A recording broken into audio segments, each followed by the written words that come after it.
scream at the sky.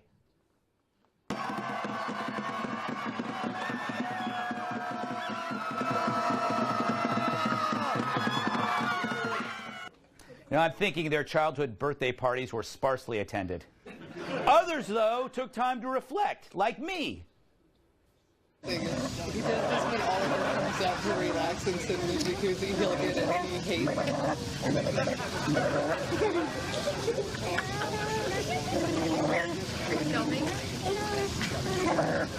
Oh, that feels great. Whether you love him or hate him, you must admit there's been no one like Trump. Part celebrity, part guy who might have you killed. He may be the most entertaining political figure since Caligula. This is where I cue the montage.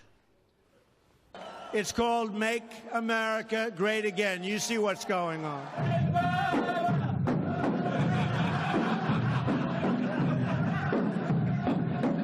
So how does the press treat you? I hope they're showing how many people are in this room, but they won't. They don't even do that. Vote for Big Luther Strange. And we have the most beautiful piece of chocolate cake that you've ever seen. Coming from a different world and only being a politician for a short period of time, how am I doing? Am I doing okay? I'm president. Hey, I'm president. Can you believe it? But he's not just the president. He's your outspoken cab driver. He's your rich uncle and your delinquent son. He's your boss, barber, and bartender, always with an opinion, a crude joke, and probably a gun. And he loves his meat well done. In the land of the rising sun, where exotic food and uncooked delicacies abound, one man dared to have it his way. Instead of ordering sushi or tempura, the man orders a well-done cheeseburger. It's the story of one man's quest to stay consistent on every corner of the planet. Now he's introducing the Far East to some tough all-American meat with plenty of heat. Short Man on a Unicorn on a Surfboard Hanging 10 while singing the alphabet backwards films presents Shinzo Abe, Donald Trump, with a special appearance by Jaleel White as Steve, Beef Patty Rebel, Rising Sun, well done.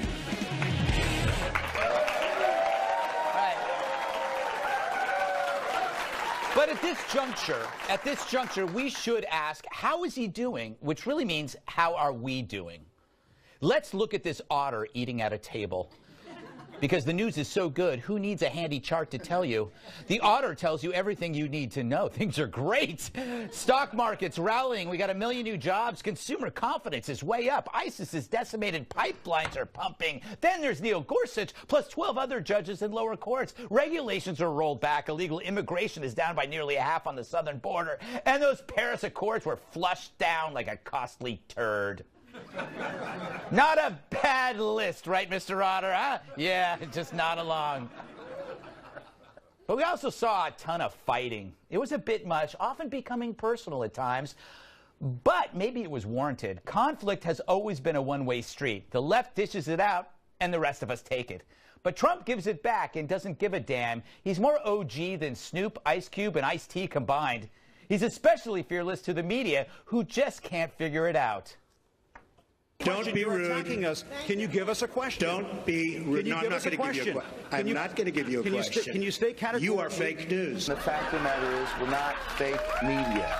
I'm talking about dangerous as in a journalist gets hurt. Poison. That's what it is. It's a verbal form of poison meant to affect your view of the media world. I think he has rage-related hair loss. Poor Brian. But I believe that we have actually learned more about governance than ever before under Trump, because nothing is hidden and everything becomes a target. It's a poli-sci class taught by Rambo. But while I'm hopeful, the year's not over, and his tax plan, it bugs me. I'm a 2T guy. It's all about terror and taxes, and his work on terror, it gets an A. But with taxes, I feel kind of like this fella. Go get it. Go. Go. Go. Go get it. Go, Cooper.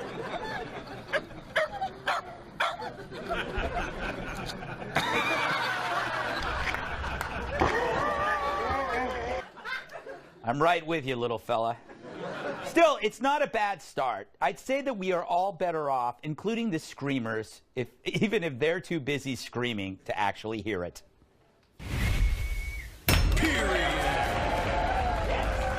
Let's welcome tonight's guests, shall we? The only Stein I like more is the one filled with beer. Author, political commentator, host of The Mark Stein Show, Mark Stein.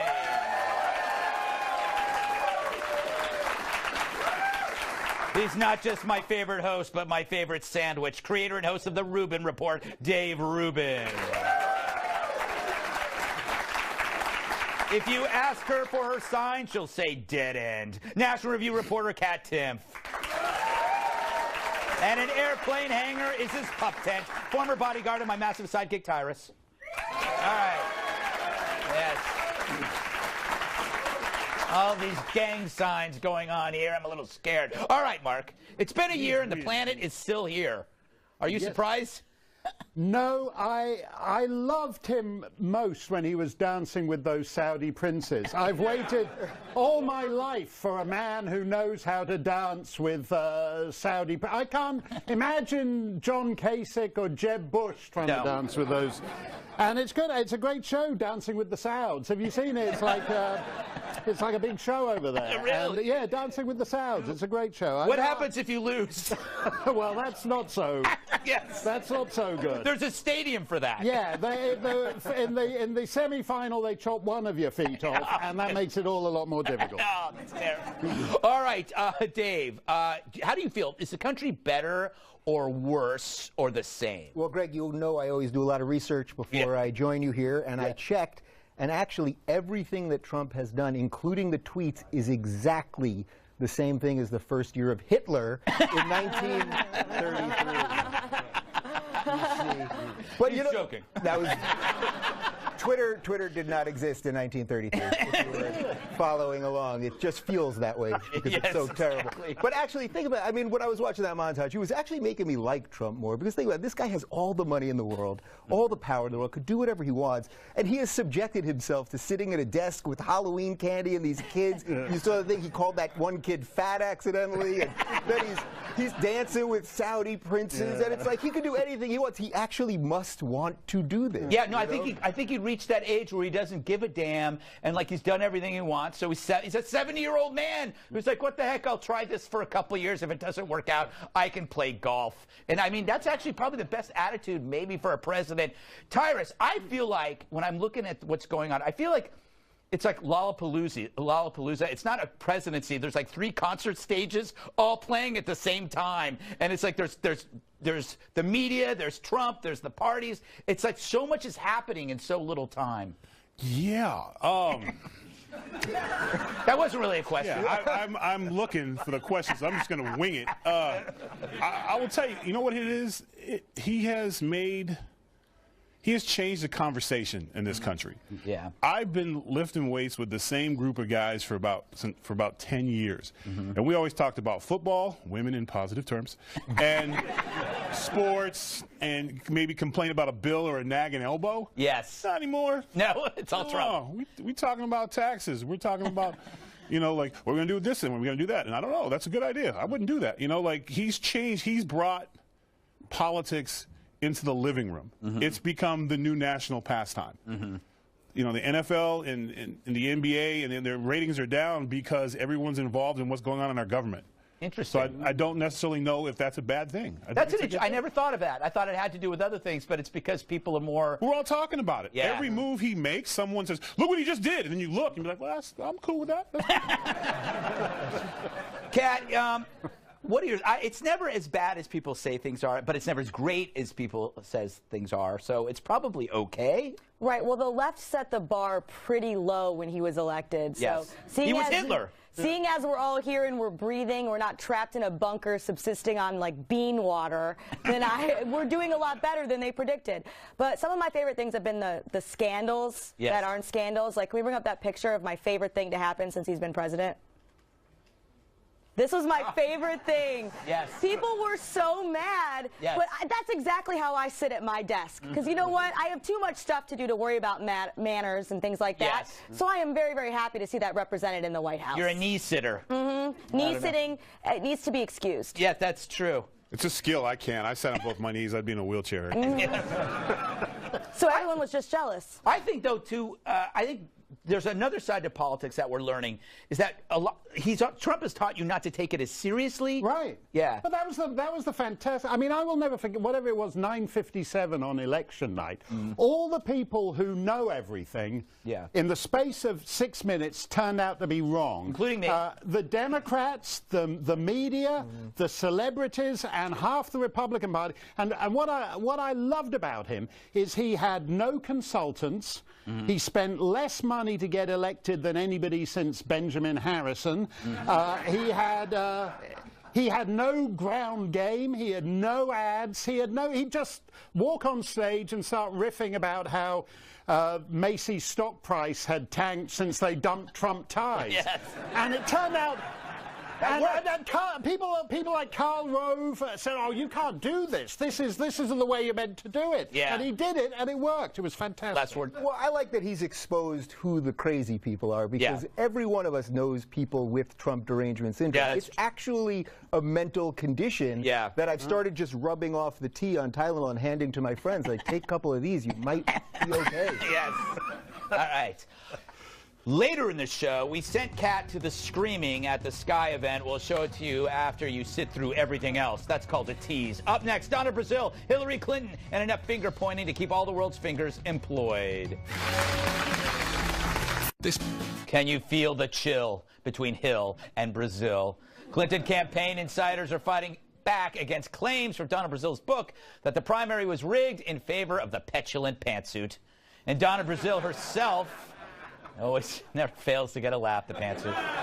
Brazile seems to be distancing herself from the rigged claim, which is weird because it's in her book. It's an interesting strategy. It wasn't me, it was my book. I know a religion that does that. Anyway, here she is on Tucker Carlson explaining everything. Excited to talk to you about my new book, Hacks. I wanted to write this book to tell my story. When you read the book it tells some hard truths. I wrote this book because I characterize in the book. That's why in the book, that is a great question, and let me tell you, it's in the book as well. People are just questioning why Donna would write her book. Actually, I was just hypnotized by Tucker's stoic face.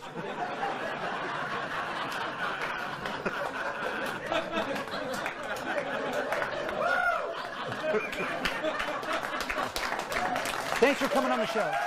Hey, look, the last thing the Democrats wanted is a divided party. They just won 2 governor's seats. They think their future is bright, whereas Donna's book revisits the ugly past. So how should they move on? I have a solution that will settle things once and for all. Sunday, Sunday, Sunday, get ready to be obliterated. The Democratic Party proudly presents the DNC In-House Rumble Extravaganza.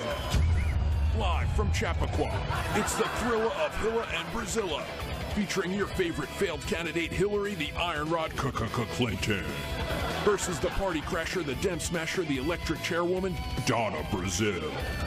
It's totally outrageous, totally not rigged, and the first 100 people to tune in get a free tea kettle. It's Clinton versus Brazile. Prepare to survive the Dempocalypse.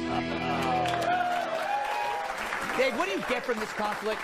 What's going on? Yeah, well, my first question is, did Donna Brazile write a book? I'm unclear. Was there a book involved in this? Yes, she's right that the election was rigged. She helped rig it. Yes. She literally, Donna Brazile, I am not making this up, who was a superdelegate for the Democrats, gave questions to Hillary Clinton before the debates. I don't know if that made it in the book. Yeah, I don't know. I doubt it. Or she had an interesting excuse for a cat, though. She said, like, she needed to get the issues out there or something. Yeah, I'm trying to have some sort of feelings about this or be shocked. But finding out that Hillary Clinton got extra help from the DNC, it's kind of like finding out that the lunch lady's kid at school got an extra scoop of ground beef on Nacho Day. Yes. We already know this is how it works. But everybody should have a fair shot at the presidency and at ground beef. So I'm very glad to see her writing about this, even though it's obviously for money. Yeah, you know, Mark, I kind of like Donna Brazile. If I had to choose, she seems like more fun. Why shouldn't she run? No, I thought that. I was on that show with Tucker, and she kept saying to Tucker, if you and I go fishing together. And so when he came to me afterwards, I said, yeah, I'd rather go fishing with Donna Brazile, because if you go fishing with Hillary, you'll be sleeping with the fishes. and people,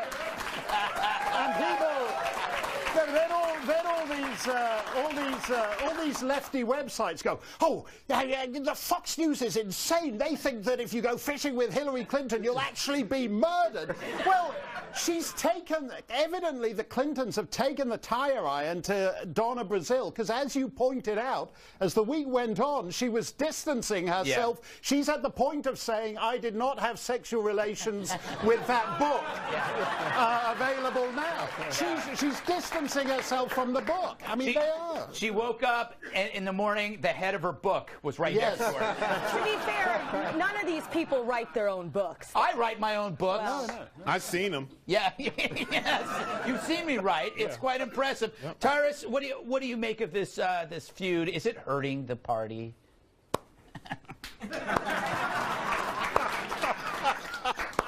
Slow clap. Yeah. You know, the Democrats they're like a TV series that just can't get picked up. Yeah. They can't fight like Trump. When Trump fights, it's a fight. Mm-hmm. Him and Corker, we're like, damn, they're going in. Like, we want to see it. You both got together and tried to rob a bank, steal the election. You both failed, so now you're telling on each other. Me and my brother used to do this when we were kids. We both had plans to get the cookies. We broke the thing, and it was his idea. He put it, like, they're just throwing stuff together. They just can't do anything with flair or cool. Even the elections this week. Yeah. You won a home game. Yeah.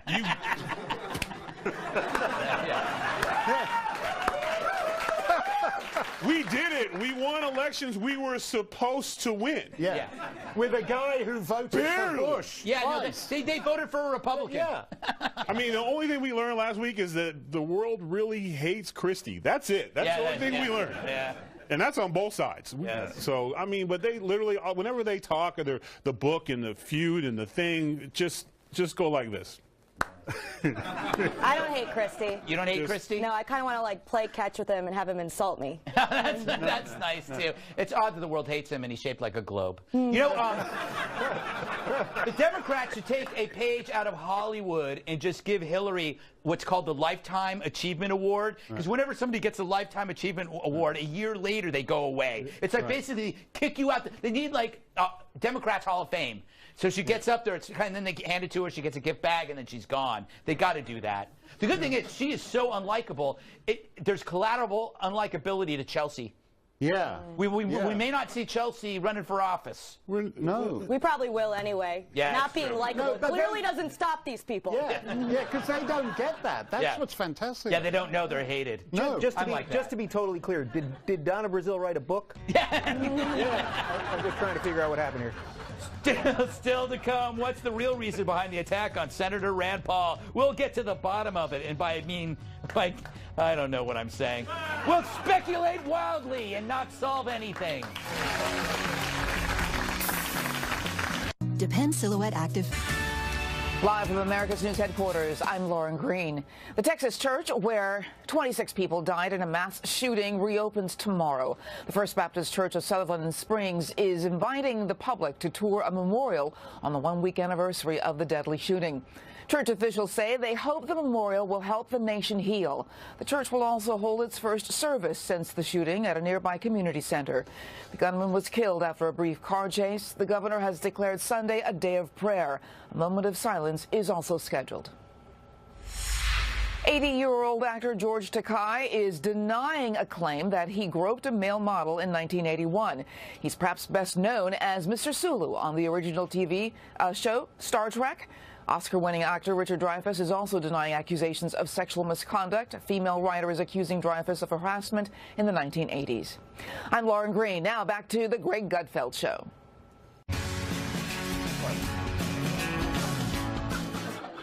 Did he raise a hand against Rand over troubled land? I speak of last week's attack on Senator Rand Paul outside his home in Kentucky. Here's what we know. which is almost nothing. But that doesn't stop me. Paul's longtime neighbor, Rene Boucher, confronted Paul while he was mowing his lawn. Paul sustained 6 broken ribs and bruises to his lungs. It was pretty serious. Boucher's lawyer called it a landscaping dispute, which is what happened to me the last time I got waxed. Anyway, yes, so we'll be right back. An advisor to Senator Paul says the two hadn't spoken in years, and Paul tweeted stories that questioned the whole landscaping thing.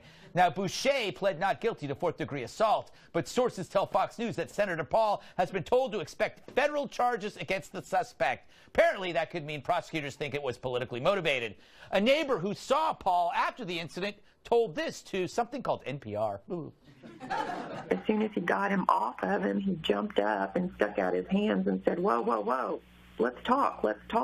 I think Dr. Boucher yelled something at Rand to the effect that he was trying to sell his house, and your trees are blocking our view or something. That's disturbing. But what's also disturbing is continuing to refer to the attacker as doctor. It's amazing. It's amazing how much we respect that title. And then Dr. Boucher beat the crap out of him. Dr. Boucher. It's like it still sounds so sophisticated. And then Dr. Boucher tackled him from behind. Tyrus, what is going on here? What is going on? You really want to know what's going on? I want to know. Within you really want to know? No, it's about. Because I know, and they know, and everybody at home knows what's going on. But we got to pretend. I don't have facts, but I have my heart. Yes. And my heart tells me there's nothing more sacred than a man's relationship with his yard. That is true. And his garden. Yes. It's special. It's almost like a marriage. Yeah, it is true. It is true. And when somebody else touches, mows, or interferes with your lawn,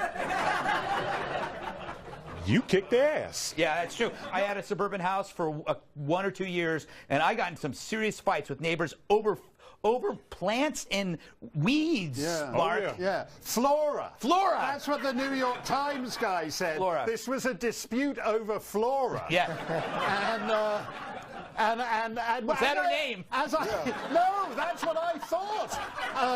Flora. She was a waitress down at Arby's. That's what a bit. But Rand was mowing his lawn, or the other guy's lawn, and he actually had earphones on to block out the sound of the lawnmower. And this guy came behind him and tackle, and so the only landscaping that was going on was of Rand's ribcage. Yes, it's true. And I find this, even by the standards of suburban dispute, I'm not a conspiracy theorist. Right. Because we've had conspiracies with Las Vegas and all the rest of it. But if I wanted to hang a conspiracy theory on something, I would go with this Rand Paul thing. Really? Do you think, okay, well, this, Kat, we've heard that this people think it's politically motivated. This guy was an anti-Trumper. But would an anti-Trumper go after Rand Paul? Because Rand Paul's been pretty critical of Trump. Yeah. First of all, I'm terrified because I have a fallen fake tree on my balcony that's been there for months that I have not attended to. Are you sure that's an ex-boyfriend that just throws over? Right, fake tree. So really, if it is a landscaping dispute, which is such an interesting defense from the lawyer, right? I understand that if it's politically motivated, then the charges are more serious. But saying that it was over a trivial landscaping dispute is like saying my client is a rageaholic who cannot exist in society. He broke 6 of his ribs over some trees and some leaves. Yeah. I've seen some bad landscaping, but I've really never gotten more emotional other than just to say, oh, I don't care for that. Because you don't understand the love a man can have for his lawn. All right. Away from, I want to get water it. I want to get Dave and Dave. Do you have any theories? Well, how are you going to attack a libertarian? You know what I mean? Like libertarians smoke pot, marry who you want, do whatever you want. But in an odd way, this shows the weakness of libertarianism because it's supposed to protect property, right? And someone came on his property and beat the crap out of him. Yeah. So where's the government now, Mr. Libertarian? You can't call the cops. Always mow your lawn with a gun. Yes. Just in case. That is true. But it is odd because I didn't realize when libertarians were all for the decriminalization of grass that it was actually to do with clippings. You know, okay, here's my theory, because the only thing that makes me violent is sound. Like, they were working on this apartment below me. There were 6 construction workers. I went down there. They could have killed me, but I didn't care. I was screaming at him. I think it had to do with the sound of the mower. And the doctor, both doctors, right? And this guy was probably working all night. Friday, he's sleeping. He's taking a nap. And you have, and Rand's got the ear thing, the little plugs in for a reason, because the mower's loud. And the guy was just like, that infernal noise. Right. Why does he have to do it at 2 in the afternoon or 3 in the afternoon? I can't, why? Right. And then he just ran out there and he saw him and he just tagged him. Like, That's what sound does. Yeah. Sound, it's primal. Yeah. Oh, boy. Yeah, I mean, but you feel me. Yeah. You're passionate about something. Yeah. Like a lawn. Yes. Or sound. Sound. It could be anything. It could be anything. I'm starting to think lawn might be a metaphor. I don't know. No, that's like the book thing, bro. You just my answer is this. All right. A slow clap. Yes. You can never get it cured. All right. Oh! What are you talking about? Because it's a joke that never ends. Yeah, why do you look directly at me? He did. I did. That was weird. Still ahead. Cat gives the screamers something to scream about. But first, flying taxis, they're on their way. Another reason to stay indoors.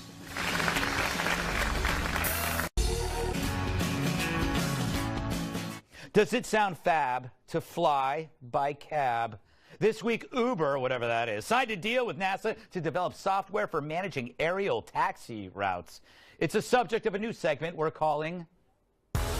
Will this be awesome? Maybe.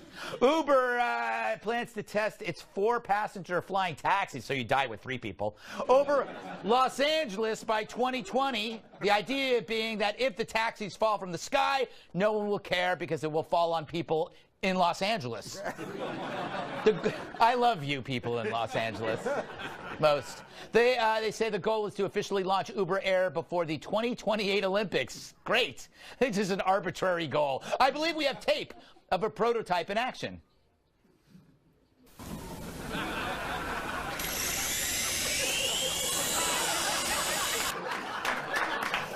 Great work, doggy. Anyway, here's Uber's CGI-filled demo video.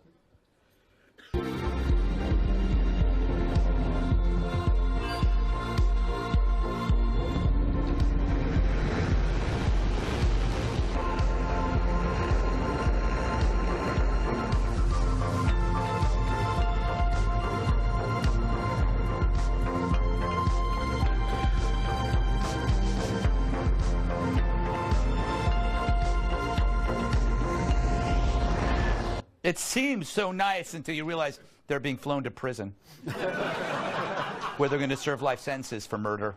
But they left that out of the commercial. Mark, what do you think of this? Yeah, I liked the idea until they showed it, and then it just looked like what flying used to be until the TSA started giving you the pat down, and you had to get there. So I may not do it. I think I like new technology. I would like to see Rand Paul on a flying lawnmower. You know, for neighborly disputes over the lawn, if you could just... and you're up there, and all the clippings are just like blowing down in his face. I would like that. I think I'll wait till the flying lawnmower. The flying lawnmower. That sounds like a wrestling move. It is. I think that might be a metaphor, too. No, it's an actual wrestling move. Flying. Ruben, thoughts on this? Well, as the only one I think that lives in Los Angeles, I just want to say I will be moving by 2020. Have you ever seen the way people drive in LA? And now we're going to add that to this? Yeah. This has disaster written all over it. Yeah, it is, and it's going to be used for bad things, right? Tyrus, Cat. We look so much alike. I know. I look at Cat and I go, Tyrus. I shaved the beard off. You guys are confused.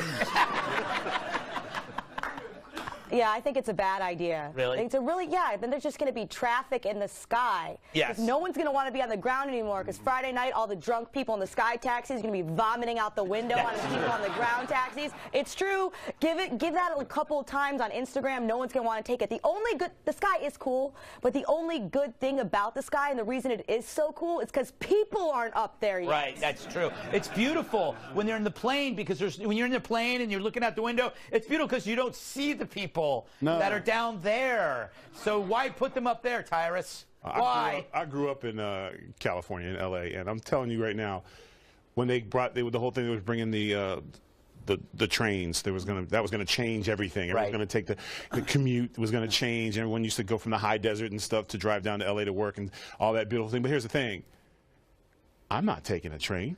Yeah. I'm Californian. Even though I'm a waiter, I'm a writer, yeah. I'm an actor. Everyone in California is a star who lives in their own bubble, and most of their bubble is in their car. So they're not going to leave their car. So even with the planes, which looks cool, I got to wait in line. I got to go to security. And what if I have to sit next to somebody I don't like? I got to sit in there with 4 people, and what if their stops first? Yeah. You know what I'm saying? Exactly. Or what if I don't like their music? That's how Californians are. There's just too many. I'm going to stay in my car. Yeah. There's back streets. The Jetsons. Well, you're going to get thrown up on. Yeah. I blame the Jetsons. The Jetsons promised way too much. I think way it's a too scam. much. What? I think it's a scam. It's a Ponzi scam. Is it? I don't know. Bunch of I'd like to investors. see the opposite. People try to think, oh, it's a flying car. It's much easier to invent a plane you can drive. Like, start with something that flies and then make it so you can drive. Everybody's trying to make a flying car. It doesn't work. No, make a plane you can drive. So you'd have like... That's a car. Exactly. Yeah. All right. Listen, have you seen people driving? You want people in the air too? I don't want people anywhere. Montana. Coming up, it's the greatest coloring book ever drawn. The hero behind the book joins us next.